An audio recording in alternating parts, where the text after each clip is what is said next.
बिस्मिल्लाहिर्रहमानिर्रहीम। अस्सलाम वालेकुम नाज़रीन, मैं हूँ साकिब बशीर। नाज़रीन, सुप्रीम कोर्ट ऑफ पाकिस्तान और अदलिया में एक भौंचाल है। आज 5 नवंबर का दिन बहुत ही अहम है।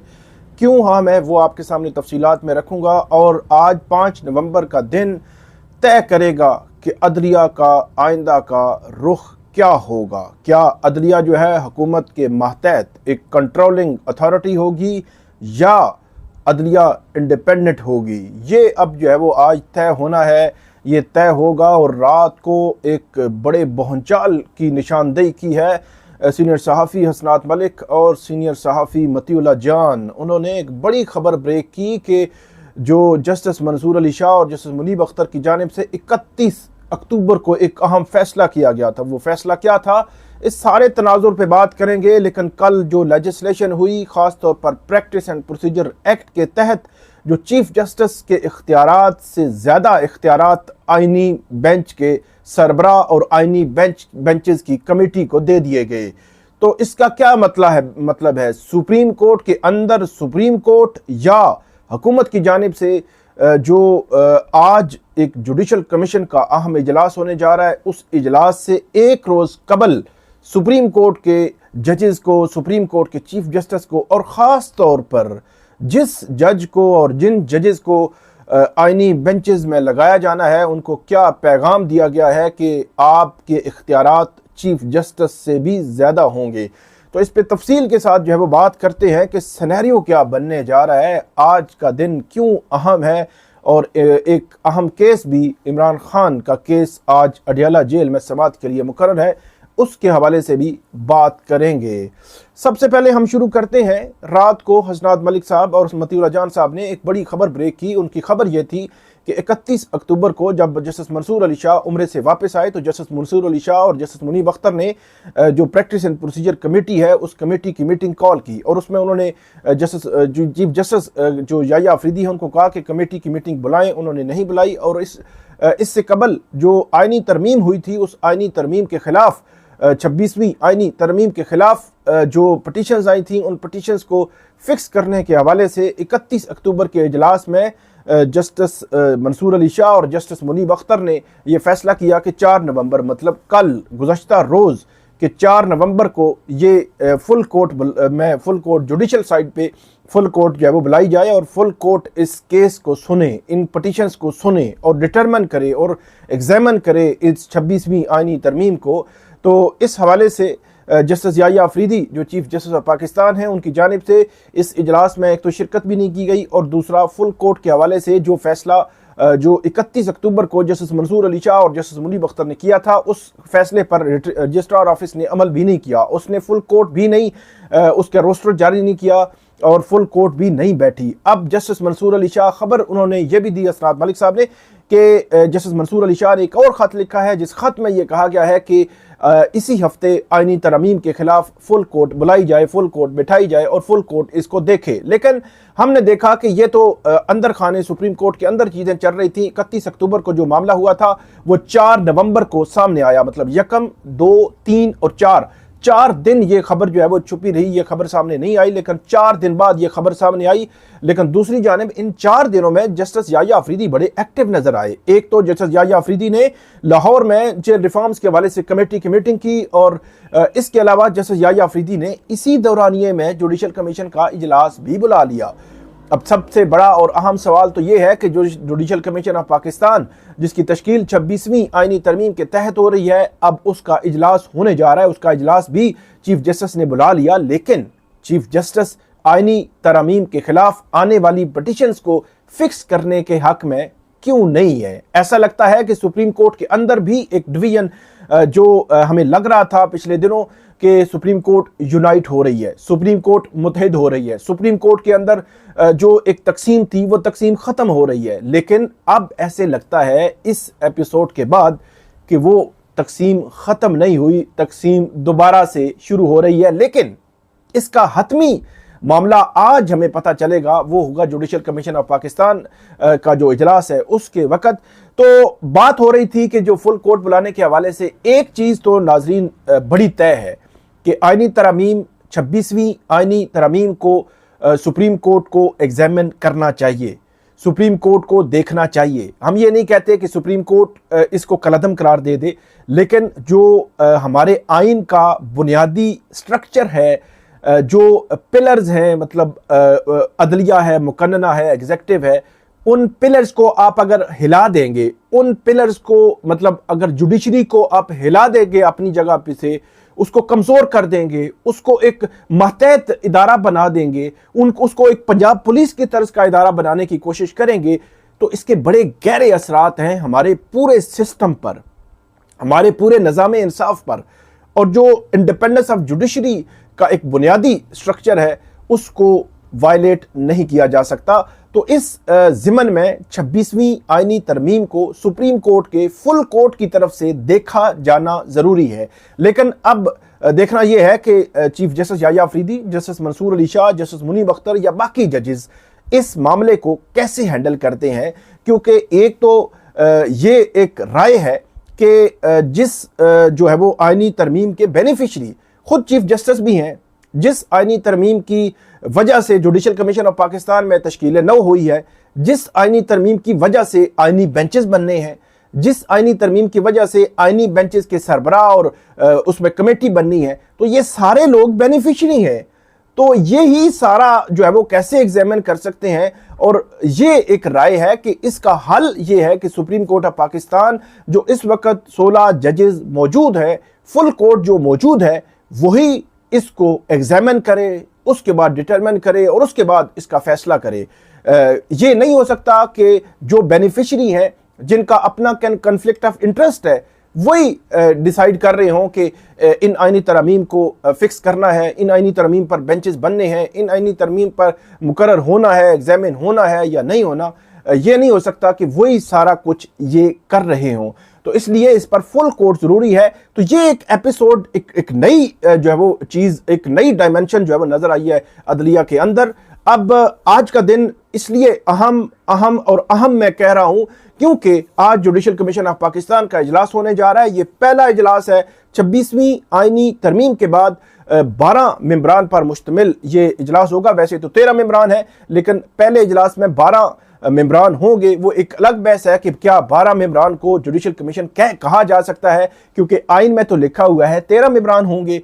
ऐसा नहीं है कि एक वैकेंसी में एक बंदा आया और वो वैकेंसी खाली होगी और उसको वैकेंसी आप कहेंगे और उस डेफिनेशन में लेकर आप जो है वो कहें कि नहीं वो 13वां आएगा। ऐसा नहीं है, बल्कि 13वां बंदा मौजूद ही नहीं, एग्जिस्ट ही नहीं करता। तो जुडिशल कमीशन कैसे जो है वो मुकम्मल होगा, तो ये एक अलग से सवाल है। लेकिन जुडिशल कमीशन ऑफ पाकिस्तान के सामने आज एजेंडे पे दो चीज़ें हैं कि इसका सेक्रेटेरिएट कौन सा होगा और दूसरा एजेंडा ये है कि आईनी बेंचेस में कौन होगा। इसी के साथ justice Mansoor Ali Shah, justice Munib Akhtar, chief justice Yahya Afridi के साथ और जस्टिस अमीनुद्दीन खान, ये 4 जजेस इस इजलास में शिरकत करेंगे। इसके अलावा अटॉर्नी जनरल, लॉ मिनिस्टर आजम नज़ीर तारड़, इसके अलावा फारूक एच नाइक होंगे, शेख आफ्ताब होंगे मुस्लिम लीग नून से, उमर अयूब, शिबली फराज और एक टेक्नोक्रेट की जो सीट पे है वो होंगी, और पाकिस्तान बार काउंसिल के नुमाइंदे जो है वो इसमें शिरकत करेंगे। तो ये टोटल 12 मेंबरान बनते हैं। और अगर इसका अंदाज़ा आम फाहम में लगाया जाए तो chief justice Yahya Afridi, justice Mansoor, justice Munib, ये 3 जजेस और जो है वो उमर अयूब और शिबली फराज, अगर ये 5 एक तरफ हों तो बाकी 6 गवर्नमेंट साइड पे Pakistan bar council, attorney general, law minister, 2 जो हुकूमती, जो एक टेक्नोक्रेट, वो 6 हैं। और 7वें जज बनते हैं जस्टिस अमीनुद्दीन खान। अब देखना यह है कि जस्टिस अमीनुद्दीन खान, जिनके हवाले से हुकूमत वक़्त काफ़ी टाइम से ये कैंपेन मुहिम चला रही है, बात कर रही है कि उनको आईनी बेंचेस का हेड जो है वो बनाया जाना है, उनको आईनी बेंचेस में लाया जाना जरूरी है, खबरें चलाई गई, ये बहस जो है वो जन्म ली गई। अगरचे मेरिट पर अगर देखा जाए तो जस्टिस अमीनुद्दीन खान मेरिट पर जो आईनी बेंचेस के हेड किसी सूरत भी नहीं होने चाहिए। आईनी बेंचेस को के केसेस जो है वो उसकी नोयत ये होगी कि कॉन्स्टिट्यूशनल मैटर्स हैं, उनको सुना जाना है। और आईनी बेंचेस के सरबराह और आईनी बेंचेस में जस्टिस अमीनुद्दीन खान का मेन रोल मेरे नज़दीक मेरिट पर किसी तौर भी दुरुस्त नहीं है। लेकिन हुकूमत को मेरिट नहीं चाहिए, हुकूमत को किसी सूरत भी ना मेरिट से लेना देना है, ना कॉम्पिटेंसी से लेना देना है। हुकूमत को सिर्फ एक मामले से लेना देना है कि उनकी प्रोटेक्शन हो, उनकी हुकूमत को कोई ना छेड़े, उनकी हुकूमत के खिलाफ कोई फैसले ना करे, और वो उनके मुखालफीन के खिलाफ वो फैसले करें, लेकिन हमारे खिलाफ कोई फैसला ना करे। और अगर वो जब चाहें वो किसी भी सुप्रीम कोर्ट के फैसले को रद्दी की टोकरी में डाल दें, और वो अपने मर्जी के जजेस भी लाएं, अपनी मर्जी के जो है वो बेंचेस भी बनाएं, अपनी मर्जी के फैसले लें। ये एक पर्पज़ है, मकसद है। मैं पहले दिन से ये कह रहा हूं, लोग हमसे पूछते हैं कि इन आइनी तरमीम, इन जो लेजिस्लेशन हो रही है, जो कानून साजी हो रही है, अवाम का इससे क्या ताल्लुक है? तो बड़ा सादा और सिंपल सा जवाब होता है, अवाम का इससे कोई ताल्लुक नहीं है। इंडिपेंडेंस जो पेंडेंसी है उसको ख़त्म करने का भी इससे कोई ताल्लुक नहीं है। आम साइलिन का भी इससे कोई ताल्लुक नहीं है। ये खालिसतन पॉलिटिकल सियासी फैसले हो रहे हैं और उनका मकसद अदलिया को कंट्रोल करना है, अदलिया को अपने कंट्रोल में लाना है। अब देखना यह है कि आज क्या होगा। जुडिशल कमीशन ऑफ पाकिस्तान में 3-4 सवालात उठ सकते हैं। नंबर 1 कि जुडिशल कमीशन तो एग्जिस्ट ही नहीं करता, कि 13वां मेंबर ही नहीं है। ये तो आपने आइन में लिखना था कि पहला इजलास 12 मेंबरान का होगा, और जब आइनी बेंचेस के जजेस की नॉमिनेशन हो जाएगी, उसके बाद आइनी बेंच का जो सीनियर जज होगा वो इस इजलास में आएगा, और उसके बाद इसकी तश्कील मुकम्मल हो जाएगी। ये तो आपने लिखा ही नहीं। पहला सवाल ये आ सकता है। सवाल नंबर 2 ये आ सकता है कि जस्टिस मंसूर अली शाह और जस्टिस मुनीब अख्तर क्या इस इजलास में शिरकत करेंगे, जो कह रहे हैं कि आइनी तरमीम को सुना जाए, फुल कोर्ट में सुना जाए। सवाल नंबर 3, अगर वो शिरकत करेंगे तो उनकी जानिब से क्या ये पॉइंट आउट किया जा सकता है कि आइनी तरमीम के खिलाफ जो पिटिशंस हैं, उन पिटिशंस को सुनने के लिए सुप्रीम कोर्ट में इस वक्त जो 16 जजेस मौजूद हैं उनको आइनी बेंच डिक्लेयर किया जाए, ताकि वो जो पिटिशंस हैं वो सुन सके। सवाल नंबर 4, अगर ये जो है वो जस्टिस याहिया अफरीदी के साथ जो अगर मुताबिकत नहीं रखते, जस्टिस मंसूर अली शाह और जस्टिस मुनीब अख्तर वो अलग हो जाते हैं, और शिबली फराज और उमर अयूब अलग सोच रखते हैं, तो फिर हुकूमत की मेजॉरिटी हो जाएगी। फिर एक सिनेरियो बन सकता है कि हुकूमत चीफ जस्टिस ऑफ पाकिस्तान को आइनी बेंचेस का सरबराह मुकर्रर कर दे, और उसके बाद justice Aminuddin Khan, justice Jamal Khan Mandokhail, justice Mohammad Ali Mazhar और बाकी जजेस को इन आइनी बेंचेस में शामिल कर लिया जाए, और जस्टिस मंसूर और जस्टिस मुनीब अख्तर को इन आइनी बेंचेस से भी हटा दिया जाए। सवाल नंबर 6 वो ये है कि इसमें 6 अगर जस्टिस जो है वो chief justice, justice Mansoor, justice Munib, justice Aminuddin Khan 4 जजेस, 2 अपोजिशन के उमर अयूब, शिबली फराज, ये 6 और दूसरी तरफ 6 हो जाते हैं। अगर ये टाई हो जाता है तो फिर क्या होगा? 6 सवालात हैं, बड़े इंपॉर्टेंट हैं। इन सवालात के जवाबात आएंगे तो आपको आज शाम तक ये क्लैरिटी हो जाएगी कि अदलिया की सिमत क्या होगी, अदलिया किस रुख पे जाएगी, और क्या अदलिया कंप्रोमाइज्ड अदलिया हमें मिलेगी और एक मातहत एक इदारे के तौर पर अदलिया हमें मिलेगी, या एक इंडिपेंडेंट जो है वो अदलिया हमें मिलेगी। ये अब देखना है कि जस्टिस याहिया अफरीदी का किरदार इसमें बड़ा अहम है, और जस्टिस अमीनुद्दीन खान का किरदार बड़ा अहम है, जिसके हवाले से हुकूमत बड़े अरसे से कह रही है कि उनको हमने आइनी बेंचेस में लाना है। तो ये एक, या वो कहते हैं कि उनको होना चाहिए आइनी बेंचेस में। तो ये सिनेरियो जो बनेगा ये बड़ा ही इंपॉर्टेंट होगा अदलिया के हवाले से। फिर मैंने आपको बताया कि हुकूमत ने जो गुज़श्ता रात को बड़ी खामोशी से बहुत बड़ी कानून साजी कर ली, उसमें एक कानून साजी जो है वो ये जो प्रैक्टिस एंड प्रोसीजर एक्ट है इसके हवाले से की गई है, और इसमें एक पैगाम दिया गया है उन जजेस को जो आइनी बेंचेस में आ रहे हैं या आइनी बेंचेस के सरबराह हो सकते हैं। क्या पैगाम दिया गया है अभी बताता हूँ आपको। ये है, ये कह रहे हैं जी, जितनी भी अगर क्वेश्चंस हम पिछले दिनों ये कह रहे थे कि ये तो इख्तियारात की तकसीम शुरू हो जाएगी कि कौन सा केस जो है वो सुप्रीम कोर्ट में जाएगा, मतलब आम नौयत का केस होगा, और कौन सा केस आइनी बेंचेस के सामने जाएगा, मतलब वो कॉन्स्टिट्यूशनल मैटर होगा, तो इसको तय कौन करेगा। हम ये सवाल उठा रहे थे, और अब हुकूमत ने उसका एक रास्ता बता दिया है प्रैक्टिस एंड प्रोसीजर एक्ट में। ये प्रैक्टिस एंड प्रोसीजर एक्ट जो है, सिर्फ प्रैक्टिस एंड प्रोसीजर एक्ट जो ये है, इसका नाम जो लिखा गया है practice and procedure of the supreme court including constitutional benches.